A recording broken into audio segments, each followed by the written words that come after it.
इन दोनों मियाँ बीवी को तो आप पहचानते ही होंगे क्योंकि ये आजकल की वर्ल्ड फेमस जोड़ी बन चुकी है। शौहरों को अपनी बीवी की फिक्र हो ना हो, उनको शर्जीना की फिक्र है कि शर्जीना को मरना नहीं चाहिए, उसको जिंदा रहना चाहिए। शर्जीना अपनी हालत की खुद जिम्मेदार है, ये मेरा सोचना है। 70% अगर कसूर शर्जीना का है तो 30% मैं कहती हूँ कि मुस्तफ़ा का भी कसूर है। आपने भी कॉमेंट्स में बताना है कि क्या मैं सही कह रही हूँ या गलत।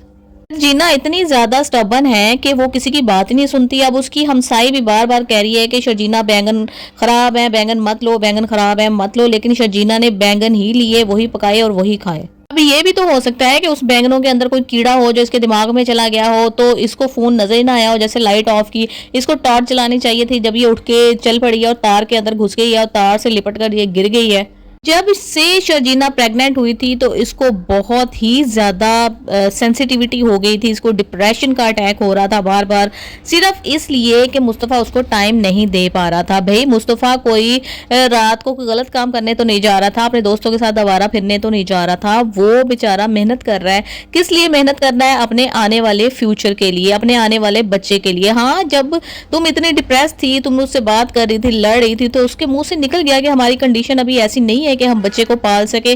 तो मेरा ख्याल है उस बात से शर्जीना जो है ना वो बहुत ही ज्यादा डिप्रेस हो गई थी, उसने दिल पर ले ली थी ये बात। सुबह को भी ये बात नहीं कहनी चाहिए, लेकिन जब इंसान गुस्से में होता है ना, बहुत ज्यादा गुस्से में वो लड़ रहा होता है किसी से, तो उसके मुंह से कोई भी बात निकल जाती है, उसको पता ही नहीं चलता। बाद में उसको उसकी इंटेंसिटी का एहसास होता है और वो शर्मिंदा होता है। लेकिन अब आप देखें कि जब मुस्तफ़ा ने सुना कि शर्जीना हॉस्पिटल में है तो वो इतना खुश हो गया और वो कहता है कि मैं अपने बच्चे को गाड़ी में लेकर आऊंगा। तो इसका मतलब है कि उसको अपने बच्चे का इंतजार था, वो भी एक्साइटेड था अपने बच्चे के लिए। लेकिन जब उनकी गेम नहीं चल रही थी तब वो इतना ज्यादा डिप्रेस था। जिस तरीके से उसके पार्टनर ने कहा कि भाई तुम इतना टेंशन क्यों ले रहे हो, तो मुस्तफ़ा ने कहा कि तुम्हारे पास तुम्हारे वालिद का कारोबार मौजूद है, लेकिन मेरा सारा इन्हिसार, मेरी जिंदगी के, मेरे मुस्तकबिल का इन्हिसार इस गेम के चलने के ऊपर है। अगर ये नहीं चली तो मेरा फ्यूचर भी बैठ जाएगा। और वो बेचारा, मतलब उसको घर से निकाल दिया गया, हर वक्त निकम्मा कहा गया। एक दफा उसने इतनी ज्यादा मेहनत की तो उसकी जो है ना गेम वो लेकर चला गया, घटिया आदमी।